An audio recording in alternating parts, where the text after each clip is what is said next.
मैंने एक 14 साल के किन्नर को घर पर बच्चों की देखभाल के लिए रख लिया। मैं नौकरी करती थी, सुबह घर से निकलती तो शाम को घर लौटती थी। एक रात उस 14 साल की किन्नर की तबीयत खराब हो गई। मेरे बच्चा समझकर उसे अपने पास बुला लिया, लेकिन उस रात मेरे होश उड़ गए, जिसे मैं 14 साल का किन्नर समझकर सुलाती रही। वो तो पूरा का पूरा। पति की मृत्यु के बाद घर के खर्चे की पूरी जिम्मेदारी मुझ पर पड़ी चुकी थी। बस एक घर यही पति का अपना था, जहां मैं बच्चों के साथ रहती थी। मैं बहुत पढ़ी लिखी थी, इसलिए शादी से पहले भी जॉब करती थी। बहुत जल्द नौकरी तो मुझे मिल गई थी, लेकिन परेशानी यह थी कि मेरे बच्चे बहुत छोटे थे। मेरा बड़ढ़ा बेटा 3 साल का था और छोटी बेटी तो बस 6 महीने की थी। इतने छोटे बच्चों को मैं अकेला घर पर नहीं छोड़ डाल सकती थी, और अगर मैं उन्हें अपने साथ लेकर जाती तो मुझे नौकरी ना मिलती, क्योंकि मेरी नौकरी ऑफिस वर्क था, जहां बच्चों को लेकर जाना मेरे लिए किसी तरह मुमकिन नहीं था। आजकल के दौर में मैं किस पर भरोसा करती? इस इलाके में किसी को भी ज्यादा जानती नहीं थी। मोहित से मेरी शादी पसंद की शादी थी। मैंने अपने माँ बाप से झगड़ा करके मोहित से शादी की थी, इसलिए मेरे माँ बाप ने कह दिया कि अब हमें अपनी शक्ल भी मत दिखाना। मैं वहां नहीं जा सकती थी और मोहित का कोई था नहीं। मैं बिल्कुल बेअसरा सी हो गई थी। कुछ दिन मैं यही सोचती रही कि मैं इस मामले का क्या हल निकालूं। मैंने अपनी पीडिडोसन से बात की, जो मेरी दोस्त थी, लेकिन उसकी कोई औलाद नहीं थी। वो भी ऑफिस में ही जॉब करती थी। उसी ने मेरी नौकरी अपने ऑफिस में लगवाई थी। मैंने उससे कहा कि मैं बच्चों का क्या करूं। वो कहने लगी कि मैं एक ऐसे 14 साल के किन्नर बच्चे को जानती हूं जो बच्चों को संभालने का काम करता है। मैंने ये भी सुना है कि वो भरोसा करने के लायक है। तुम कहूं तो मैं उससे कह देती हूं। किन्नर का नाम सुनकर मैं कुछ हैरानी का शिकार हुई थी। मैंने कहा कि एक किन्नर कैसे मेरे बच्चों की परवरिश कर सकता है? तुम जानती हो कि यह कुछ सालों की बात नहीं है। जब तक बच्चे अपने पैरों पर खड़े नहीं हो जाते। मुझे तो नौकरी करनी है, और तुम तो जानती हो कि किन्नर किस तरह के होते हैं। मैं अब तक गली, मोहल्ले और शादियों में नाचने वाले किन्नर ही देखे थे, और जैसे उनकी चाल ढाल होती है। जाहिर है मेरे बच्चे, अगर उनसे परवरिश बात है, तो वैसे ही चलते फिरते। मैंने तो ये सुनकर ही झुरझुरी सी ली थी। मैंने कहा, ना बाबा, ना मैं किसी भी किन्नर को अपने बच्चे हवाले नहीं कर सकती। मेरी दोस्त कहने लगी कि एक बार तुम मुझसे मिल तो लो, तुम्हारी सोच बदल जाएगी। मैंने ऐसा ही किया। मैंने कहा कि ठीक है, तुम उसे बुला लो, मैं उसे देख लेती हूँ वर्टिकल बार। अगर वो मुझे वैसा ही लगा जैसा कि गली मोहल्ले में किन्नर घूमते हैं, तो मैं बिल्कुल भी अपने बच्चों की परवरिश की जिम्मेदारी मैं उसे नहीं दूंगी। फिर कुछ और सोचूंगी। मेरी दोस्त हंसने लगी, कहने लगी, तुम उससे मिलोगी तो हैरान रह जाओगी। फिर ऐसा ही हुआ था। जब मैंने उसे देखा तो मैं सच में यकीन ही नहीं कर पा रही थी। ये वाकई कोई किन्नर है। उसने लाइट कलर की सलवार कमीज पहन रखी थी। सर पर दुपट्टा भी अच्छे तरीके से ले रखा था। उसका चेहरा बिल्कुल मेकअप से साफ था, बिल्कुल सादगी में था, और चेहरे का नाक, नक्शा और बनावट बिल्कुल लड्डकियों जैसी ही थी। और उसकी बात करने का अंदाज इतना धीमा था। सबसे बड़ी बात कि वो बहुत कम पैसों पर मेरे बच्चों की जिम्मेदारी लेने को तैयार था। इसके अलावा घर का खाना बनाना और सफाई सुथराई, हर चीज़ वो जानता था। 14 साल की उम्र में भी ऐसे बात करता था जैसे कोई बहुत बड़ी उम्र का समझदार व्यक्ति करता है।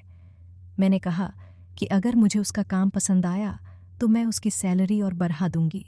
इस पर मैंने उसके चेहरे पर खुशी की एक लहर देखी थी। वो कहने लगा, ये तो आपकी मुझ पर मेहरबानी होगी। अगर आप मेरे साथ पैसों के मामले में ऐसे ही करेंगी तो फिर मैं भी जी जान लगा दूंगा। मुझे वो किन्नर हर तरफ से ठीक लग रहा था। जहां मेरी नौकरी लगी थी वहां मेरी सैलरी अच्छी खासी थी, इसलिए मैं चाहती थी कि मेरे बच्चों का ख्याल भी अच्छे तरीके से रखा जाए। जब उसने बताया कि उसकी पढ़ाई भी मैट्रिक तक है, तो मैं ये सुनकर हैरानी से उसे देख रही थी। कहने लगा, मैं पढ़ा लिखा हूं, आपके 3 साल के बच्चों को पढ़ना भी सिखा दूंगा। मेरी तो बहुत सी परेशानी उसने एक पल में ही हल कर दी थी। मैंने कहा कि फिलहाल मैं तुम पर ज्यादा भरोसा नहीं कर सकती, इसलिए तुम्हें घर के अंदर लोग करके ही जाऊंगी। मेरी बात पर वो मुस्कुराने लगा, कहने लगा, जैसी आपकी मर्जी। मैं घर की ज़रूरत का हर सामान घर पर रख चुकी थी, इसलिए घर पर ताला लगाया और बाहर चली गई। मैं फ्लैट में रहती थी, इसलिए मैंने दरवाजे के अलावा घर से बाहर निकलना नामुमकिन सी बात थी।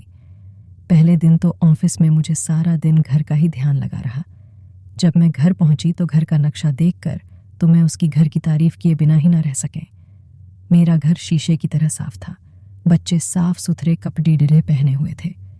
किचन में खाना तैयार था, किचन में भी चमक रही थी। इस किन्नर के हाथों में जैसे जादू था।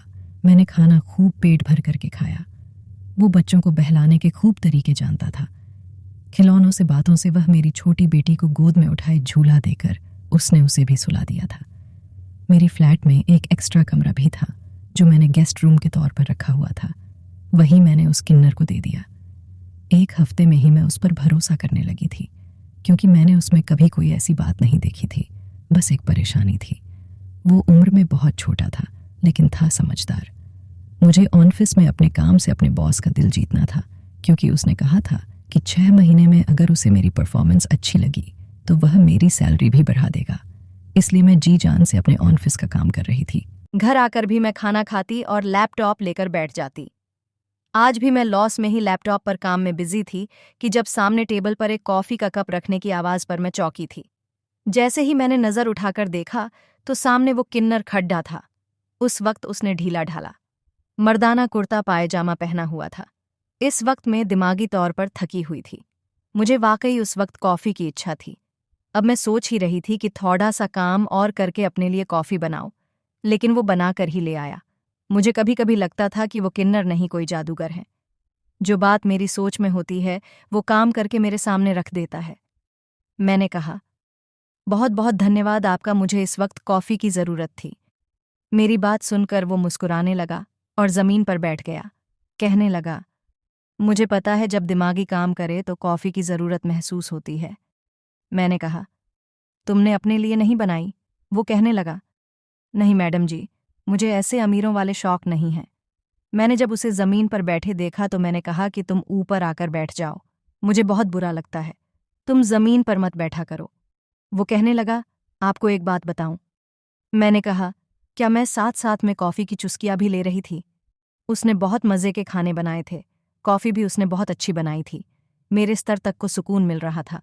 वो कहने लगा, मैडम जी, हर एक को उसकी औकात में रखा करें ताकि वो आपके सर पर न चढ़े।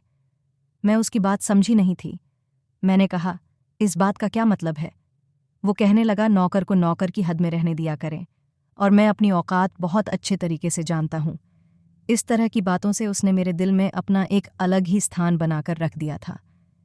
एक बार वो हुआ जो मैं सोच भी नहीं सकती थी।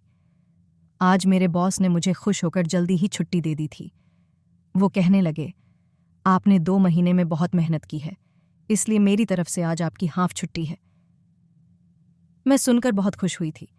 मेरे पास एक छोटी सी गाड़ी भी थी, इसलिए मैंने सोचा कि आज उस किन्नर को और बच्चों को रेस्टोरेंट में खाना खिलाने ले जाऊंगी। उनके साथ वक्त गुजारूंगी, काफ़ी दिन हो गए थे। अपने ऑफिस के चक्कर में मैंने बच्चों को तो बिल्कुल नज़रअंदाज ही करके रख दिया था, लेकिन मुझे क्या पता था कि मैं घर जाऊंगी तो मेरे होश उड़ाट जाएंगे।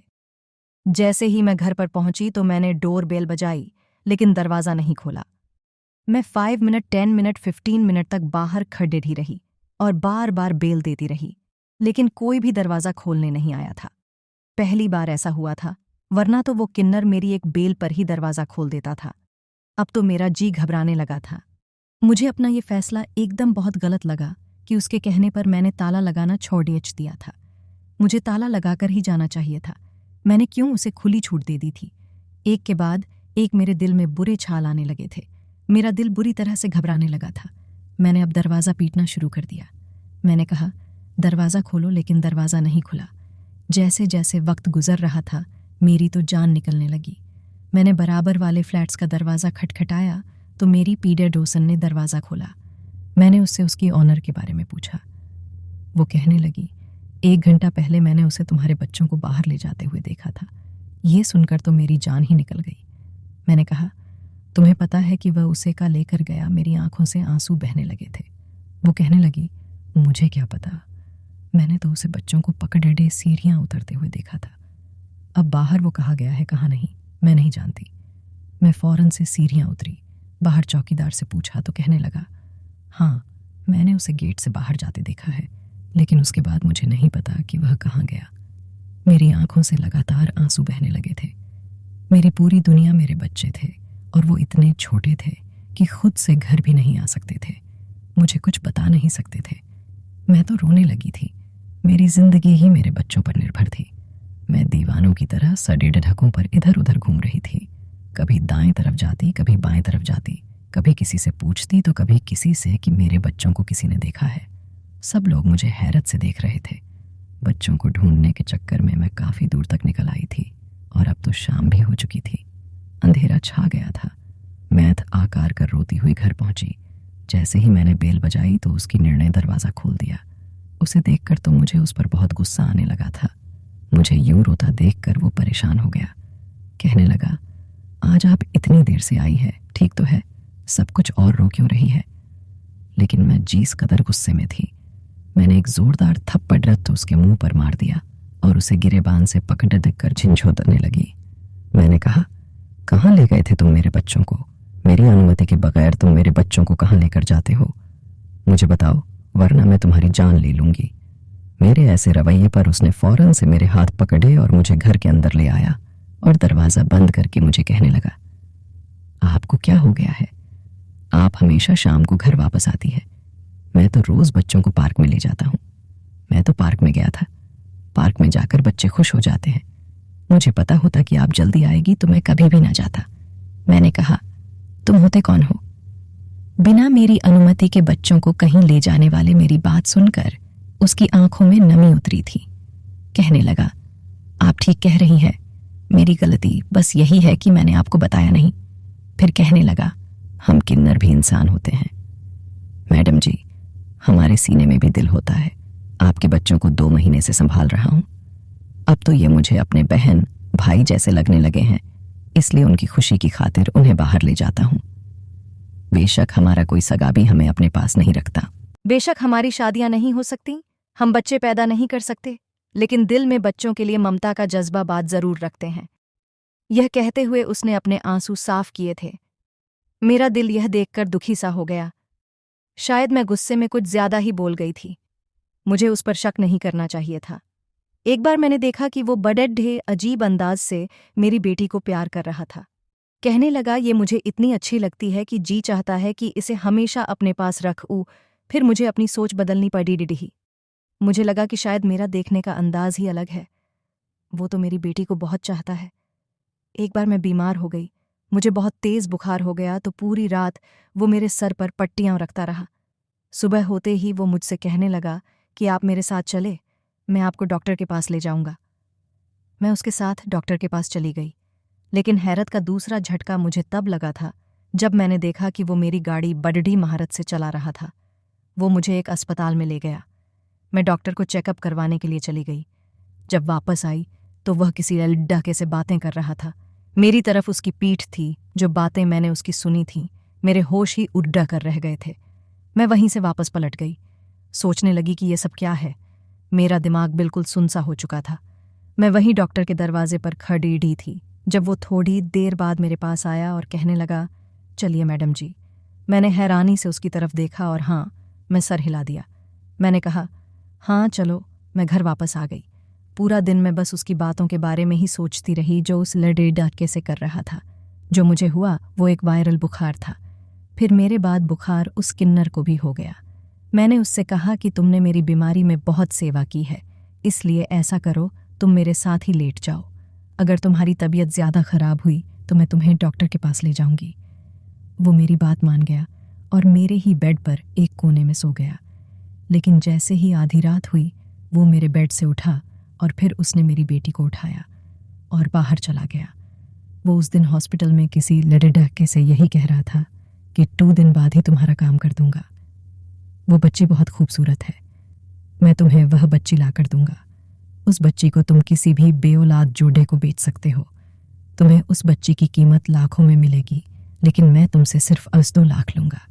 मैं नहीं जानती थी कि इतनी कम उम्र में वो एल का इतना तेज निकलेगा। मैं पहले ही पुलिस को उसके इरादे से आगाह कर चुकी थी। जैसे ही वो मेरी फ्लैट के दरवाजे से बाहर निकला, सामने ही पुलिस को देखकर उसके चेहरे की हवा उड़ गई। पुलिस उसे गिरफ्तार कर चुकी थी और मैं अभी अपने कमरे से बाहर आ चुकी थी। मुझे देखकर वो परेशान सा हो गया। मैंने कहा, तुम्हें शर्म नहीं आती? तुम मेरे जज्बात से खेलते रहे, कहते रहे कि तुम मेरे बच्चों को अपना समझते हो। इंस्पेक्टर ने उसे गिरफ्तार कर लिया और मेरी बच्ची मुझे वापस मिल गई। फिर मैंने अपने बच्चों के लिए एक बूढ़ी औरत को रख लिया जो कि विधवा और बेसहारा थी। मैं उसे वृद्ध आश्रम से लेकर आई थी और अब वही मेरे बच्चों की परवरिश कर रही थी। बाज दफ़ा जो जैसा नजर आता है वैसा होता नहीं है। वो लडीडिडह का किन्नर था ही नहीं। वो एक साथ ही लडीडिडह का था और ऐसे ही लोगों का भरोसा जीत कर उनके बच्चे किडनैप करके आगे बेच देता था। अभी जब मैं ये सब बातें सोचती हूँ तो मेरी जान निकलने लगती है। दोस्तों, आपका क्या कहना है इस कहानी के बारे में? कमेंट बॉक्स में हमें ज़रूर बताएगा। वीडियो को लाइक कर दीजिए और चैनल को सब्सक्राइब कर लीजिएगा।